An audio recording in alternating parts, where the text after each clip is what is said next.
I have another small 7 by 10 inch transparent watercolor to share with you today. This is a gray-headed Swamphen. They kind of look like a glamorous incandescent blue water chicken. I got photos of these at Lake Apopka in the Orlando area. My first step in painting this was masking off the bird and a few key leaves with liquid frisket. I did the painting on a block of 140-pound hot press paper. I began by streaking in a lot of horizontal lines with the number 4 round brush and a watered down mix of cerulean blue, ultramarine blue, and a tiny amount of sap green. I kept the initial washes super light. In general, my streaking was longer and fatter in the foreground, working to thinner and shorter in the distance to keep the perspective working. After the initial pass, I added some darker areas near the shoreline using dioxazine purple mixed with phthalo green and cadmium red medium. My plan was to have the intensity of color and detail fade both at the top and the bottom of the page, going to white. These birds are waders, preferring habitat with a lot of vegetation sitting in the water. This habitat has a different sort of look than the usual wavy or still water, and it leads to a lot of smaller, broken up reflections combined with all sorts of random floating objects in the water. It can be a little hard to render. With the basics in, I hit that with the hairdryer. Next, I wanted to block in a suggestion of all the grasses and other vegetation on the shoreline using a number 2 round brush. I had a bunch of greens pre-mixed. The 3 lightest were varying mixes of sap green and lemon yellow. The mid-green was a mix of sap green with some chrome orange and cadmium red. I had a few dark choices made up with varying amounts of phthalo green, cadmium red, ultramarine blue, and dioxazine purple. In many areas I started mixing in some yellow ochre to render some of the more dried out vegetation. Once the first passes of grasses were in, I started to add some green reflections to the water. With those rendered, I glazed in another layer of water with the same light blue-green mix. As I painted those in, I began making the paint gradually darker with some dioxazine violet and ultramarine blue. As those layers of paint overlap, it starts to build some watery texture. Eventually, I did put in a bit of my main water mix to the top of the page as a blurry suggestion of sky, but also because the white of the paper was a bit stark there and it needed to be pushed back a tiny bit. I started to put in another glaze of detail to the grasses. I continued alternating between working on the water and the grasses for a while, trying to get them both developed in tandem. This approach works well for a few reasons. First, it doesn't get as boring as working on one area alone. And second, it encourages you to use more color harmonies between those areas. For example, reflections in the grasses showing up in the water. Thirdly, you're more likely to have an even level of attention to detail across the piece because you're refining things equally in gradual stages. As you watch the video, there are some trends you may notice. I work loose to detailed, saving small details for last. My early passes generally are with larger brushes, and I select smaller ones as I go. It's hard to tell in a time lapse, but my first passes of paint go in pretty quickly, and I work more slowly as I get more precise with detail later in the painting. With transparent watercolor, I'm always working light to dark, sparing the highlights and slowly adding contrast and color with ever darker pigments as the painting moves on. I mix the paints more opaquely as I go, starting off pretty watered down. If you compare the lighter paint thickness being used now to the end of the painting, you'll see the pigments are going down pretty dark and thick later on. Another trend that you'll see is that I usually move away from the well plates with pre-mixed colors and switch over to mixing colors more precisely on the butcher's tray palette. After things had progressed about halfway on the background, I removed the frisket from everything but the bird. Afterwards, I went about covering the white of the paper that I just revealed.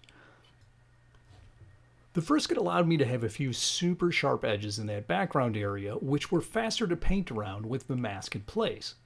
Again, most all of the work was done with the number 2 round brush. I was saving my more saturated colors for a band of detail about midway through the painting from top to bottom. I'll let the background fade to whitish at the top and the bottom.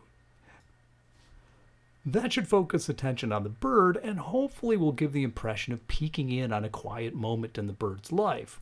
At least that was the way I was thinking about it.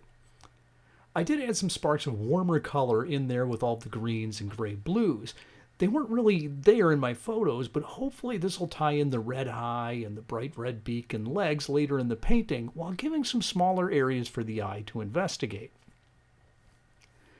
As I previously stated, as foreground elements moved to the bottom of the page, I was holding back on saturation and contrast, but I did include a fair amount of sharp line detail to indicate proximity. On the top part of the page, I also lessened saturation and contrast, but I was a lot looser and had fewer sharp edges, so that would read as more distant. Eventually my bird was going to be quite dark purpley blue, so I was keeping that area in mind as I rendered the background. For example, I knew that the back of the bird's neck's really light gray, almost white, so I darkened the water behind it so it would show up better later in the painting. At this point, I thought I needed to peel off the frisket and work on the bird. My background still had a lot of work to do, but the majority of the fussy stuff around the bird was done. I like removing frisket as soon as possible. It allows me to work on the painting as a whole rather than piece by piece, and things tend to work better together in the end. With the mask off, I transferred the foreground sketch using a folding bone and tracing paper. The first thing I always do after removing the frisket is to cover up as much of that white as possible, starting with my lightest local color. Using a number 4 round brush, I started with a light wash of phthalo blue and switched to some grayed out purples for the neck, head, and legs. I put in the first pass on the beak using light wash of cadmium red. Then came some ultramarine blue and dioxazine purple for the tail and the belly. The legs and beak got their first of many glazes of color using more cadmium red. Then I covered up the rest of the bird with some ultramarine blue and dioxazine purple. This portion of blocking in the painting goes quickly. I'm always happy to be rid of the white of the page. Now it was a matter of glazing in dozens of layers of progressively darker paints to get all the detail in. Inching up on the detail and rendering all the textures, that's the slow part of the process. There were loads of colors on the blue side of the spectrum in this Swamphen's feathers.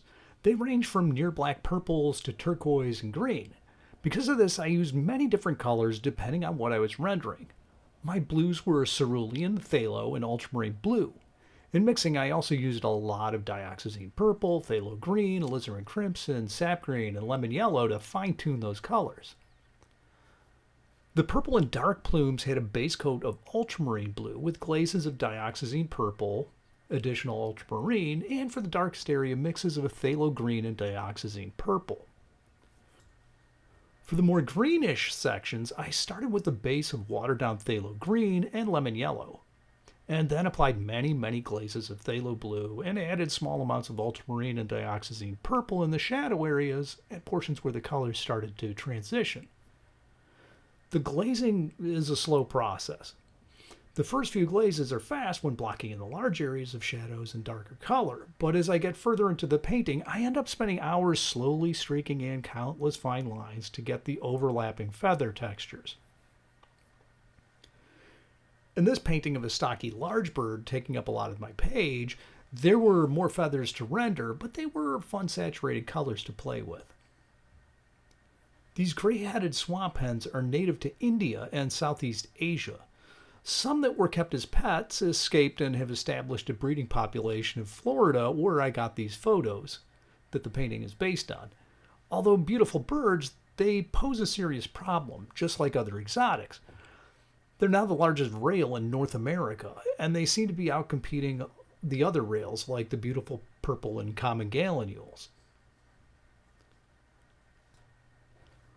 While the majority of this painting was done with the number 2 round mimic brush, I did break out a 10-aught brush for some of the tiniest details on the beak, the eyes, legs, and some of the fine streaking of the flight feather edges. If I can get away with the number 2 round brush, I'll always choose it over a 10-aught brush because they just hold so much more pigment and they stay wet longer.